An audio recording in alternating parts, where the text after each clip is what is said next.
여러분 안녕하십니까?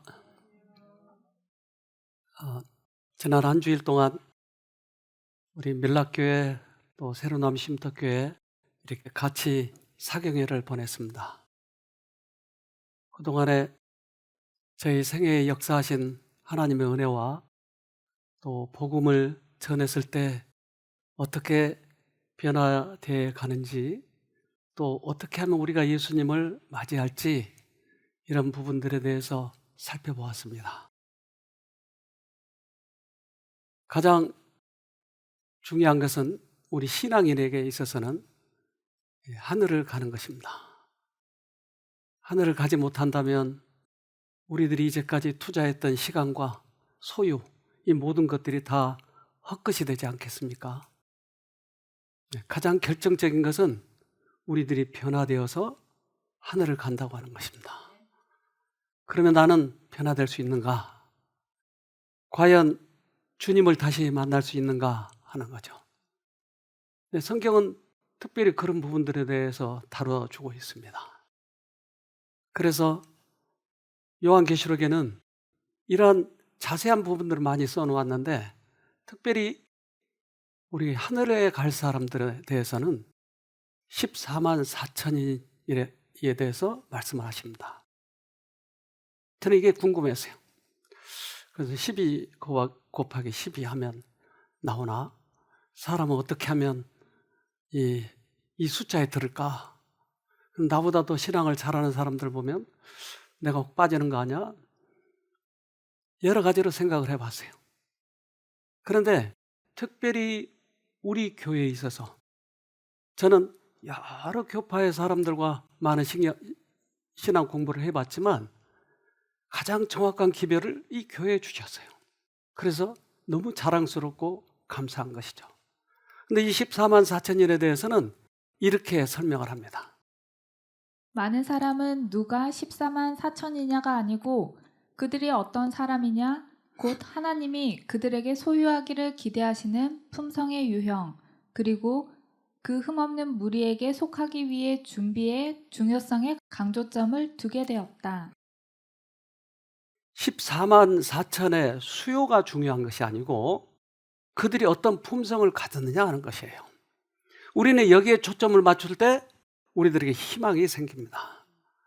예수님은 이 땅에 오셔서 그분이 하신 일은 바로 이거였습니다. 사단은 사람이 가졌던 하나님의 형상을 저하시키는 일에 성공한 것을 심히 기뻐하고 있었다. 그때 예수님께서 조물주의 형상을 사람에게 회복시키려고 오셨다. 죄로 말미암아 파괴된 품성을 다시 새롭게 형성하실 수 있는 분은 오직 그리스도밖에 없었다. 그는 사람의 의지를 지배해온 악마들을 쫓아내시려고 오셨다. 그래서 선악간의 대쟁투는, 신과 신의 그런 전쟁은 결국은 우리들을 누구 소유로 만드느냐 하는 거예요. 그 소유가 되면 그분의 형상을 닮아가니까요. 예수님이 이 땅에 오신 목적은 사단으로 파괴된 이 품성을, 형상을 다시 예수님의 형상으로 닮아가게 한다고 하는 것이, 그러면 우리는 하늘에 틀림없이 들어가게 되는 것이죠. 세계의 위기이다. 만일 내가 사람들의 죄를 위한 화목 제물이 된다면 세계는 밝아질 것이다. 사람들의 심령을 붙들고 있는 사단의 속박은 깨어질 것이다. 훼손된 하나님의 형상이 인간에게 회복될 것이며 믿는 성도들의 가족은 마침내 하늘집을 상속받게 될 것이다. 이것은 그리스도의 죽음의 결과이다. 우리를 다시 회복시킬 수 있는 유일한 길은, 인간의 마음을 변화시킬 수 있는 유일한 길은 십자가였습니다. 그래서 예수님을 통해서만이 우리가 변화할 수 있죠. 어제 전 이 늑대와 개의 차이에 대해서 얘기를 했습니다. 0.04%예요. 그 유전자가 다른 것 때문에 늑대이고 개인 것을 결정하는 것입니다. 개와 늑대의 차이가 무엇인지 보여주는 한 실험. 그래서 이 몽골에서, 거기는 늑대가 꽤 많아요. 이 산악지대에 늑대를 잡아다가 이 새끼 이제 난지 며칠 안 된 늑대를 잡아다가 이제 집에서 기르면 얘들이 우유를 먹고 잘 따라요. 그래서 이제 이 개를 기르다 보면 우리 이제 그 영상을 제가 캡처해서 보여드립니다. 우리 한쪽에서는 어린 늑대들이 살고 있습니다. 늑대들은 사람의 보살핌에 익숙해져 있습니다. 그런데 어느 순간 야생의 모습은 불쑥불쑥 나타납니다. 자신이 늑대임을 아직 잊지 않았다는 듯이. 사나워지고 이게 해를 가하려고 하고, 그러나 이제 사람의 손에 의해서 길러지기 때문에 완전히 균형이 잡히지 않았지만 덩치는 다 자란 어른 늑대. 이쯤에서 사람들은 늑대의 운명을 결정합니다. 죽여서 가죽을 파는 것. 사람 손에 키워진 대부분의 늑대는 그렇게 죽습니다. 사람을 따르는 것은 다음해 겨울 정도까지가 될 것입니다. 그때부터 늑대는 사람과 가축을 공격할 수 있습니다. 절대 길들여지지 않는 야생. 그것이 늑대이기 때문입니다. 사람 손에 길려져도 본성이 안 변한다고 하는 거예요. 인간도 우리가 예수님을 믿는다고는 하지만 본성이 변하지 않는 경우가 많다 하는 것입니다. 그래서 예수님께서는 오늘 처음 그 교동문 읽은 것처럼 사람이 거듭나지 아니하면 하늘나라 들어갈 수 없다. 거듭나는 것이 바로 생명인 것이죠. 너무나 소중한 이 말씀이에요. 사람이 착하면, 율법을 잘 지키면 구원 얻는다라고 얘기하지 아니하고 거듭나야, 누구든지 거듭나야 하늘에 들어갈 수 있다고 하는 것이. 그럼 어떻게 거듭나느냐? 이거 우리들의 연구해야 할 최고의 그런 과제입니다. 요한복음 3장 3절 예수께서 대답하여 가라사대 진실로 진실로 내게 이르노니 사람이 거듭나지 아니하면 하나님 나라를 볼 수 없느니라. 오늘은 늑대 얘기를 좀 더 해야 될 텐데요. 늑대가 그러면 언제 사람에게 길들여지고 어떻게 하면 변할 수 있을까를 과학자들이 연구를 했어요. 그녀는 늑대들을 아주 어릴 때부터 기르며 그들의 감각 발달을 개와 비교해 보았다. 새끼 늑대는 정말 멋져요. 생후 10일쯤 됐을 때 데려오죠. 그 시기에는 보지도 듣지도 못하고 냄새도 못 맡고 잘 걷지도 못해요. 그냥 작은 털뭉치 같죠. 4시간마다 젖병으로 수유하며 정성껏 보살펴요. 24시간 곁에 있어야만 친해질 수 있어요.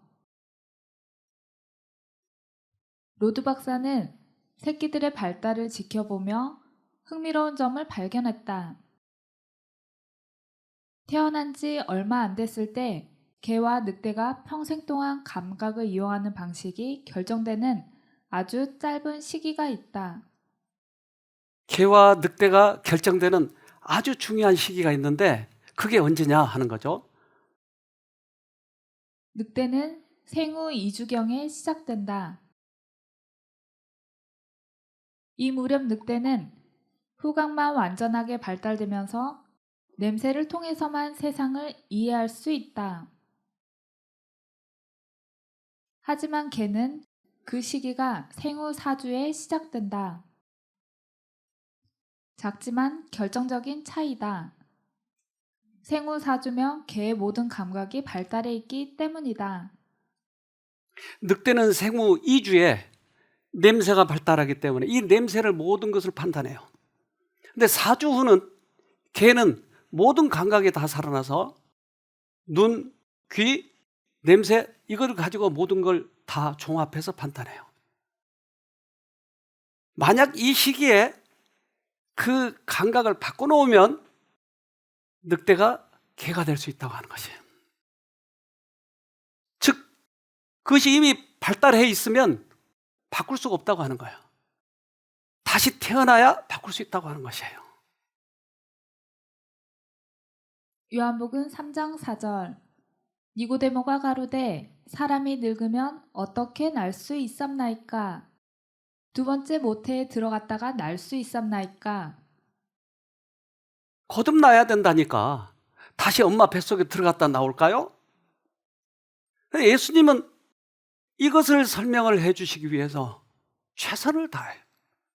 그래서 니고데모는 나중에 요한에게 이 예수님과의 면담 속에서 얻어진 그러한 지식들을 성경에 쓰라고 얘기해 줍니다. 그래서 요한복음에 적혀 있는 것이죠. 저는 어느 날 저녁에 이제 전도회를 하기 위해서 시골 교회로 가는 중에 차를 타고 가는데 엄청 비가 오는 거예요. 그리고 또 바람이 부는 거예요. 그래서 정말 조심 운전하고 가는데 갑자기 큰 나무가 넘어가는 거예요. 내 바로 앞에서. 정말 죽을 뻔했어요. 그런데 뿌리가 얼마나 길든지 수십 년, 어쩌면 한 50년, 100년 됐을 거예요. 그런 나무의 뿌리가, 긴 뿌리가 통째로 뽑혀가지고 넘어가 있는 거예요. 예수님의 영이 우리에게 오시면 50년 된 악습을 뿌리채 뽑아버리는 것이에요. 그래서 주님께서는 바람은 보이지 않지만, 성령은 보이지 않지만 그분이 우리 마음에 오시면 우리를 바꿀 수 있다고 하는 것이에요. 요한복음 3장 8절로 9절. 바람이 임으로 불매 내가 그 소리를 들어도 어디서 오며 어디로 가는지 알지 못하나니 성령으로 난 사람은 다 이러하니라. 니고데모가 대답하여 가로되 어찌 이러한 일이 있을 수 있나이까? 우리는 우리가 율법을 지켜야지, 우리가 선한 일을 해야지 어떻게 저절로 됩니까? 어찌 그런 일이 있을 수 있나이까? 그런데 예수님은 바람이 그렇게 눈에는 안 보이지만 그렇게 한 것처럼 성령께서 우리 마음에 오시면 그렇게 된다니까 설명을 하는 거예요. 그러니까 우리가 선한 일을 하기 위해서, 구원받기 위해서 고행을 하는 것이 아니고 예수님이 우리 마음에 오시면 그렇게 된다라고 하는 것이에요. 이것이 너무나 궁금했어요. 니고데모는 이것을 지도자이면서 이것을 알지 못했어요. 예수께서 말씀하시고 계실 때에 어떤 진리의 성광이 이 관원의 마음을 꿰뚫었다. 성령의 부드럽고 순복하게 하는 감화가 그의 마음을 감동시켰다. 그러나 그가 구주의 말씀을 다 이해한 것은 아니었다. 그는 중생의 필요성보다 그것을 성취시키는 방법에 더 감명을 받았다. 그는 사내들인 회원이었기 때문에 성경을 다 외우고 있는 거예요. 거의. 그런데 그러한 지식보다 그것을 중생을 시키는 그 방법, 이것에 더 감명을 받은 것이에요. 어떻게 변화될까? 어떻게 그런 바람이 불까? 어떻게 내 본성이 내 안에서 그게 변화될까? 이것에 대해서 방법이 뭘까? 이 과학자 중에 이 사람은 이태리 사람인데요, 자코모 리출라티라고 하는 사람이 있었어요. 이 사람이 우리들의 이 뇌에 대해서 궁금하기 때문에 우리들의 마음과 이 뇌와의 관계에서 실험을 할 때, 사람 가지고 실험하기 어려우니까 원숭이 가지고, 원숭이 뇌에다가 칩을 꼽아가지고 먹을 때는 어디에 활성화가 되고, 또 사랑할 때는 어디가 활성화되고, 또 두들겨 맞을 때는 어디가 활성화되는지, 이러한 감각을 이제 밝혀내기 위해서 뇌에다 칩을 꼽고 그것을 실험을 하기 시작했어요. 그래서 이 토표에 이렇게 나타나는 것을 보는데, 원숭이가 바나나 먹을 때 어느 부분이 활성화되는 거예요? 그런데 우연히 그 실험자가 사람이 바나나를 먹은데 똑같이 그 부분이 활성화가 되는 거예요. 원숭이는 먹지 않았는데 사람만 먹었는데 보기만 해도 그게 활성화가 되는 거예요. 큰 발견이었어요. 사람이 이 바나나를 먹는데 원숭이가 똑같이 느낀다고 하는 것이 너무나 충격적이었어요. 그래서 조금 더 깊이 실험을 해보기 시작했습니다. 흉내는 원숭이가 끝내주는데 그러나 원숭이와 인간의 거울 뉴런은 차원이 달라. 그렇다면 사람에게도 이러한 신경세포가 있는가? 원숭이는 따라서 하는데 그러면 사람도 이런 게 있는가? 그래서 이제 사람을 가지고 실험을 해보니까 원숭이는 행동만 따라서 하는데 사람은 감정까지 같이 공감을 하는 거예요. 그래서 거울 뉴런이라고 이름을 지었어요. 원숭이들의 거울 뉴런은 뇌에서 운동을 담당하는 부분에서만 발견됩니다. 원숭이는 단순한 동작만 흉내낼 수 있어요. 거울 뉴런은 인간에게 학습 능력이라는 엄청난 선물을 선사했습니다. 언어와 행동 규범을 습득하는 능력 덕분에 인간은 사회를 조직하고 유지할 수 있어요. 그래서 사람은 그보다 훨씬 더 발전이 돼서 거울 뉴런이 감정까지 또 학습을 할 만큼 이렇게 더 많이 발달되어 있는 것이었어요. 또한 상대방이 느낀 감정을 똑같이 느끼는 거예요. 엄마가 칼에 찔렸어요. 그러면 그걸 보는 순간 아이도 울어요. 감정까지 같이 느끼는 것이에요. 또한 거울 뉴런은 행동만이 아니라 감정 표현에도 반응합니다. 타인의 표정과 감정을 느끼면서 공감 능력을 배우게 되죠. 그래서 이 뉴런을 신경세포를 미러 뉴런이라고 얘기합니다. 그래서 실제적으로 그러면 어린아이 가지고 실험을 해봤는데 이제 눈 뜬 지가 얼마 안 된 아이의 앞에서 엄마가 혀를 내밀어 봤어요. 근데 아이가 같이 혀를 내미는 거예요. 가르쳐주지도 않았고 훈련도 시키지 않았는데 본능적인 것이. 그래서 이런 아이 저런 아이 다 실험을 해봤는데 똑같이 혀를 내미는 거예요. 그래서 과학자들이 구체적으로 이것을 실험해봤는데 우리 얼굴에 센서를 붙여서 어느 근육이 어떻게 움직이는지 체크를 하고 있는 동안에 화면에 순간적으로 찡그리는 얼굴, 웃는 얼굴이 지나가는데 그 0.03초에 지나가는 얼굴을 사람 자기도 모르는 사이에 똑같이 근육이 그쪽이 움직이는 거예요. 이것을 움직이라고 설명한 것도 아니고 자기도 모르는 사이에 보는 동안에 움직여지기 시작하는 것이에요. 그래서 도표를 그려보니까 똑같은 거예요. 이것을 연구한 과학자는 이렇게 얘기합니다. 표정을 그대로 따라한다는 것은 단지 표정만 따라하는 것이 아니라 그 감정도 같이 느끼는 것이 되는 것이죠. 그런 자동화된 과정을 통해서 우리의 인간은 남의 감정을 공감하도록 프로그램되어 있다고 생각합니다. 우리가 공감하려고 하는 것이 누가 시키고 어떤 의도에 따라 하는 것이 아니라 우리 몸속에 다른 사람의 내면 세계, 다른 사람의 표정에 대해서 자동적으로 따라하고 공감하라는 어떤 프로그램이 돼 있는 시스템이 우리 인간이라는 것을 보여준다고 생각합니다. 우리 인간의 뇌에 그러한 시스템이 들어있다. 그러니까 나도 모르는 사이에 그냥 따라서 하는 거예요. 나도 모르는 사이에. 상대방의 의도를, 상대방의 감정을 나도 모르는 사이에 따라서 하는 거예요. 우리는 예수님을 바라보고 있으면 예수님의 표정을, 예수님의 성품을 나도 모르는 사이에 따라서 하는 것이에요. 내가 율법을 지키려고 깡으로 하는 것이 아니고 그분을 쳐다보고 있으면 그분의 성품이 닮아져 가버리는 것이죠. 심령이 깨우침 받는 것은 논쟁이나 토론으로 되는 것이 아니다. 우리는 쳐다보고 살아야 한다. 니고데모는 그 교훈을 받아들이고 그것을 마음에 간직하고 돌아갔다. 그는 성경을 새로운 방법으로 연구하였으니 곧 이론을 변론하기 위해서가 아니라 생명을 얻기 위하여 연구하였다. 성령의 인도하심에 자신을 복종시켰을 때에 그는 하늘나라를 보기 시작하였다.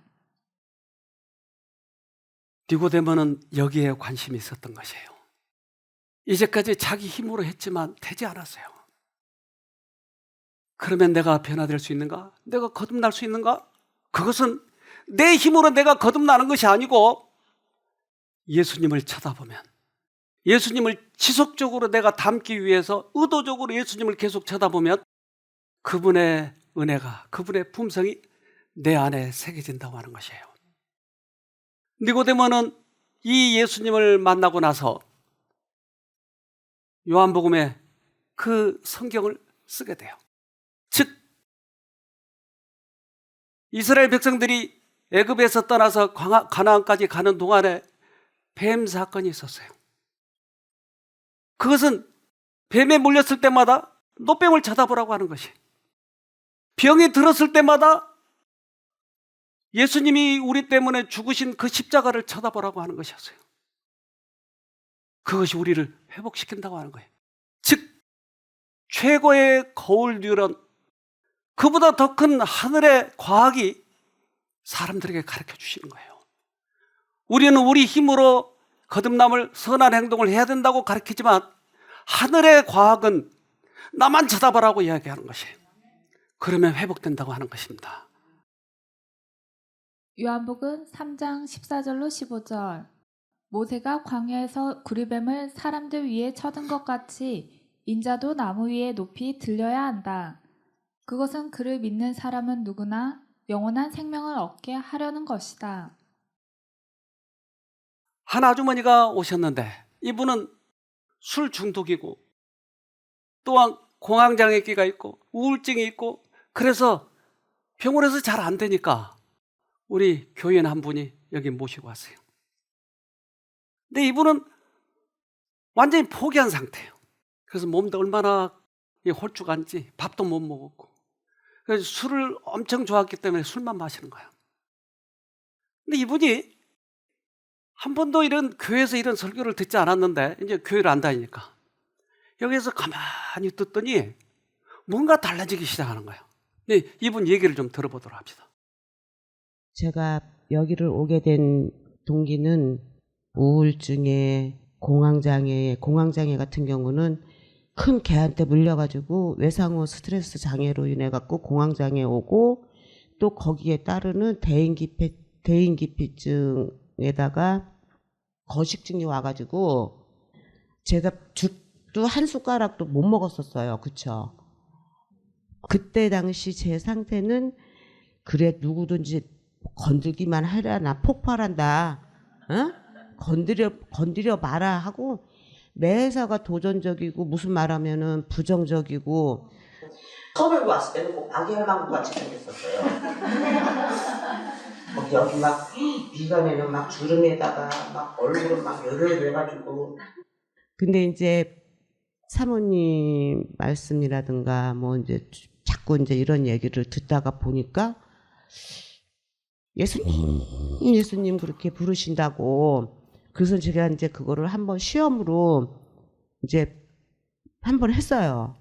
제 마음속에서 이 미움이라든가 이런 거를 좀 없애주세요. 어머, 그랬더니 어느 날 마음이 너무너무 편안한 거예요.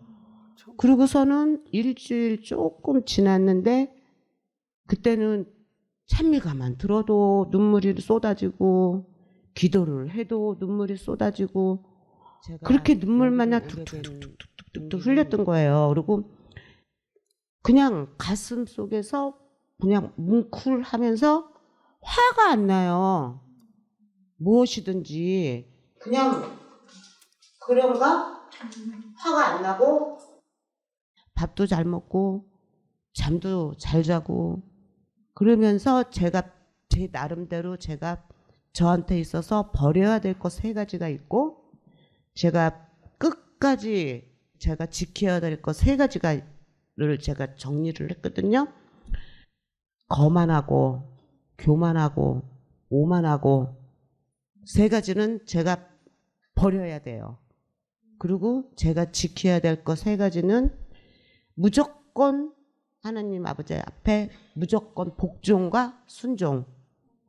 그리고 해바라기처럼 그냥 바라기로 살기로. 하나님만 바라보고 동쪽, 서쪽, 남쪽, 북쪽 그냥 쫓아다니고 무조건 순종, 복종 그렇게 살기로 저는 마음을 먹었습니다. 감사합니다. 인간의 힘으로는 그렇게 노력해도 되지 않았어요.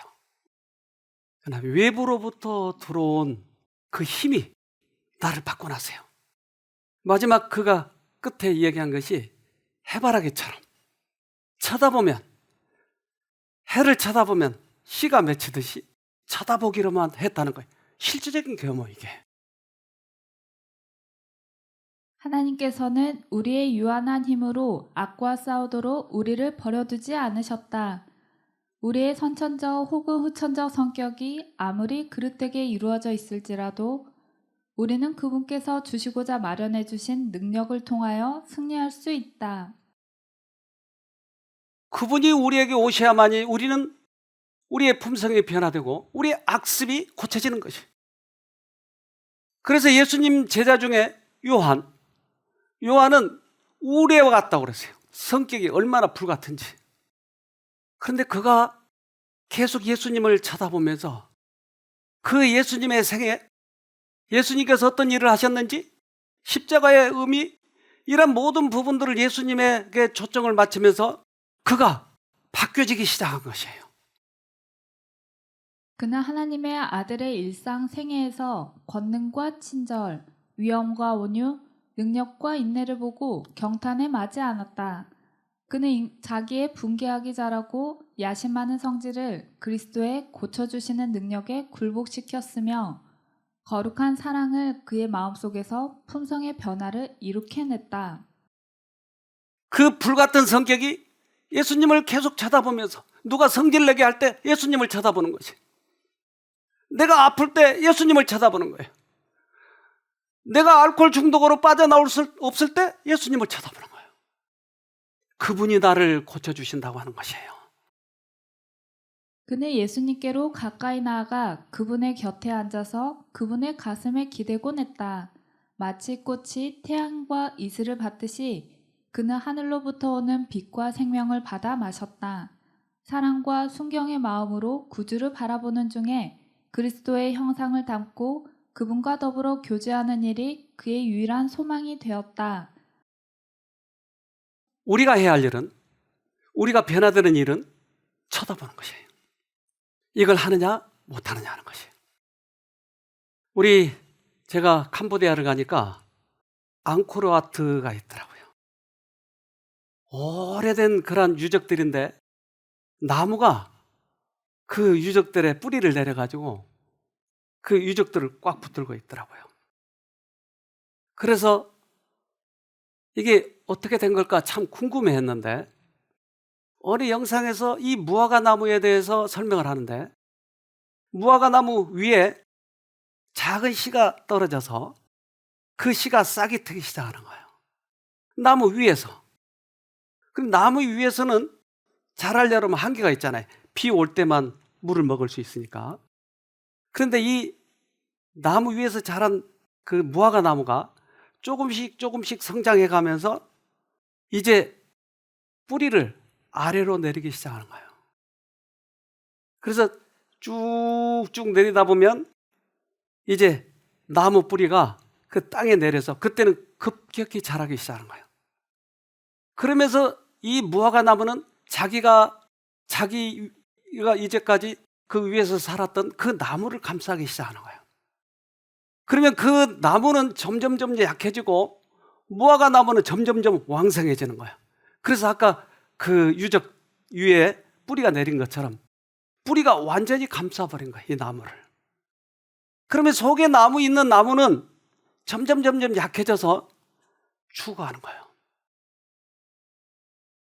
점점 더 약해지면 나중에는 완전히 죽어버린 거예요. 그래서 그 무화과나무 위에서 내려보는 모습은 이렇습니다. 속이 없어져 버렸어요.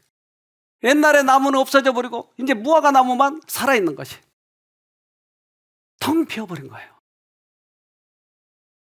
우리가 예수님을 계속 찾아보면 내 자아는 없어져 버리고 새로운 마음, 예수님께서 우리에게 주신 새로운 마음이 생기기 시작하는 거예요. 고린도후서 4장 16절. 그러므로 우리가 낙심하지 아니하노니 겉사람은 후패하나 우리의 속은 날로 새롭도다. 우리는 죄성이 있기 때문에 항상 내가 하려고 하는 것이, 내 의의를 나타내려고 하는 것이, 내가 선한 행동을 하는 것을 다른 사람에게 보여주고 싶어 하는 거예요. 그러나 그때마다 예수님을 쳐다보면 내 속사람은 커가면서 내 겉사람은 없어져 버린 거예요. 이것이 자아포기가 된다고 하는 것입니다.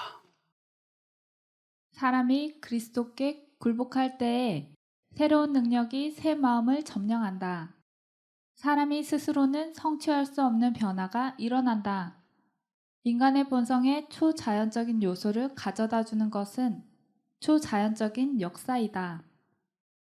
내 자신이 악습에서 벗어나기 위해서 고행을 하고 깡을 부리고 그것은 이방 종교가 하는 일이고, 그리스도교는 내가 할 수 없으니까 주님만 쳐다본다고 하는 것이에요. 그러면 주님이 우리를 바꿔놓으신 것이죠. 최고의 과학인 것입니다. 골로새서 3장 3절. 옛 사람은 죽었으며 이제는 그리스도와 함께 하나님 안에서 새로운 삶을 사는 것입니다. 이것이 진정한 거듭남이고 이것은 진귀한 경험이라고 얘기를 합니다. 니고데모는 예수님에게서 이것을 배운 것이에요. 새로 거듭나야 돼. 물과 성령으로 난다는 것은 거듭남, 그 위로부터 나는 것을 말한다. 위로부터 난 자들은 하나님을 아버지로 모시며 그분의 성품을 담는다. 그 이후로 그들은 그리스도의 은혜를 힘입어 죄를 초월해 살기를 열망하며 의지를 굴복하여 죄를 범하지 않는다. 언제나 내가 했을 때는 죄만 지을 뿐이었어요. 그러나 예수님을 바라보면 우리 안에 새로운 영이 탄생하는 것이죠. 즉 십계명이 우리 안에 들어온다고 하는 것이에요. 그러면 우리는 내가 하려고 해서 그런 것이 아니고 주님이 들어오셔서 나를 그렇게 만들어 가시는 것이죠.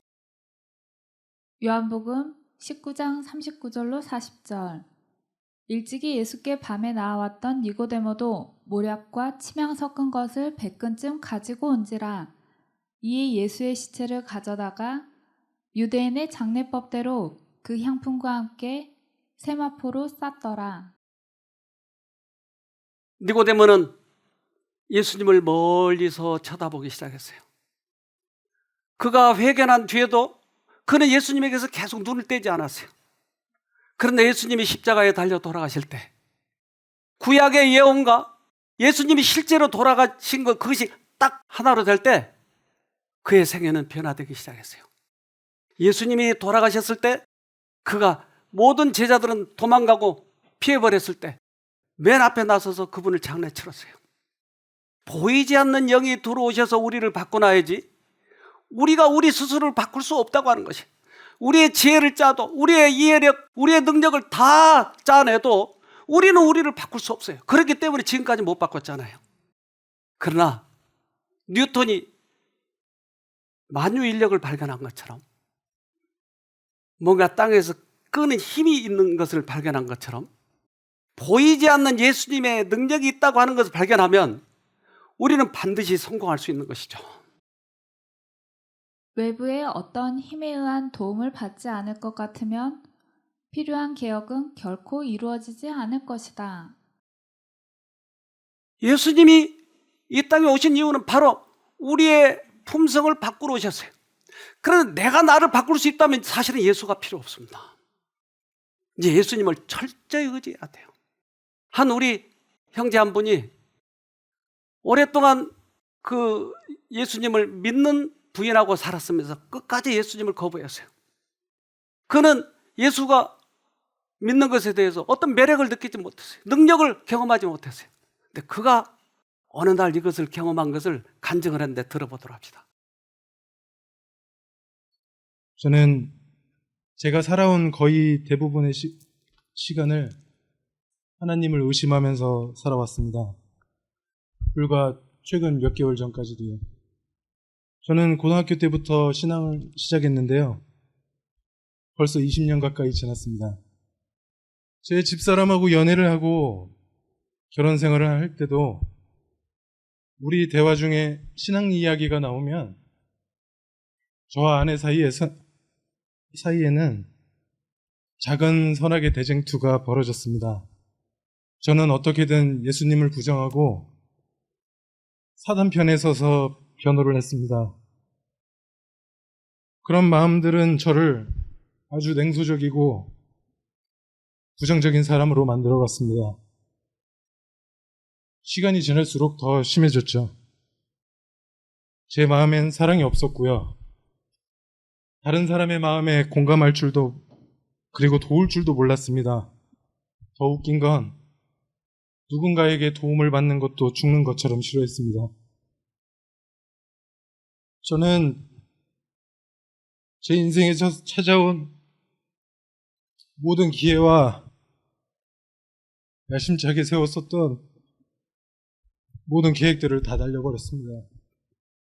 그리고 이런저런 일들로 인해서 친구들을 잃어버렸고 나를 사랑하고 걱정해주는 사람들을 원망하고 내쫓았습니다. 그렇게 제 인생의 반이 지나갔습니다. 이걸 깨닫기까지 제 인생의 반이 걸렸습니다. 나머지 반이나 남은 제 삶에서 가장 최악의 순간에 저는 최고의 선택을 했습니다. 제 마음을 돌이켜 하나님을 선택한 것입니다. 오늘이야 비로소 저는 하나님께 너무 감사합니다. 정말 너무 감사합니다. 그리고 이제 저는 더 이상 하나님을 의심하지 않습니다. 제 품 안에 작은 촛불 하나를 허락해 주셨고 이로 인해 저는 요즘 아주 따뜻합니다. 촛불이 흔들려 꺼질 만큼 바람이 거세지만 이 촛불에 생명을 주신 분을 이제 제가 압니다. 이 촛불 하나로 저는 아주 평안합니다.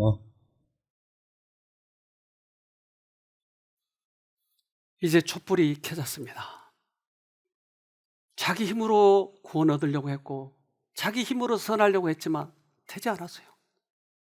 그러나 촛불이 켜진 다음부터 저 덩치 큰 산의 마음을 어떻게 저렇게 울려버렸을까요? 주님께서 오실 때에만 이것이 가능한 거예요. 올해 이제 새로 시작되고 있습니다. 하늘을 놓쳐서는 안 되죠.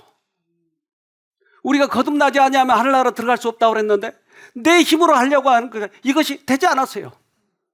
그러나 이제 성령께서 여러분들 마음에 오시면 반드시 그 일이 이루어지리라고 믿습니다. 꼭 승리하기를 간절히 바랍니다. 기도하겠습니다. 하늘에 계신 고마우신 아버지,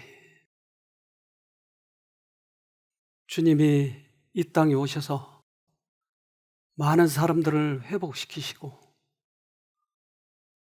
귀신 들린 자도 해방시켜 주시고 죽은 자까지도 살리셨습니다. 또한 많은 사람들이 회심하여 그의 품성들이 변화되었고 마귀의 형상에 찍혔던 우리들의 모습을 주님의 형상으로 앞으로 영원히 하늘에 들어가서 살아야 할 그 형상으로 바꿔주셔서 참으로 감사합니다. 지금도 주님이 살아 계실진데 주님께서 우리에게 오셔서 그러한 경험을 해야 되지 않겠습니까? 이제 니고데모가 그 귀한 복음을 깨닫고 실천에 옮겼듯이 우리 믿음의 선배들이 모두 다 믿음으로 구원 얻어서 하늘에 갔듯이 이제 우리도 그 복음을 믿고 구원 얻고 싶사오니 우리에게 같이 하여 주시옵소서. 특별히 지금은 세상의 말세의 증세가 여러 가지로 나타납니다. 그래서 주님의 오심을 가깝다고 알려주는 사인인 것 같습니다. 그래서 준비해야 되겠사오니 우리들의 마음을 더 정직하게 도와주시고 끝까지 주님을 쳐다봐서 승리하는 우리 모두가 되도록 도와주시옵소서. 특별히 이번 교회의 사경회를 통해서 밀락교회에도 은혜를 베풀어 주셨습니다. 이제 복음이 실제적으로 세계에 나타나도록 역사해 주시고 성령을 무시하지 않는 우리 모든 성도님들 되도록 도와주시옵소서. 특별히 밀락동에 어려운 아이가 있습니다. 조수아, 그 아이를 주님께서 붙들어 주셔서 주님의 능력으로 많은 사람을 살리셨듯이 조수아 당신의 딸을 다시 한번 회복시켜 주시옵소서. 그래서 부모님 또는 이웃들 모든 교우님들이 지금도 주님이 살아계시다고 하는 것을 볼 수 있도록 도와주시옵소서. 우리가 간절히 기도드릴 때 주님께서 들어주셨지 않습니까? 이제 우리의 마음을 합하여 기도드리오니 그를 살려주셔서 주님께서만 영광을 받아 주시옵소서. 이번 사경의 기간 내내 주님의 영께서 같이 해주셨으니 감사합니다. 꼭 승리하는 생애가 되도록 당신의 말씀이 가장 효력 있게 나타날 수 있도록 은혜 베풀어 주시옵기를 우리를 죄에서 구원하신 예수님 이름으로 기도합니다. 아멘.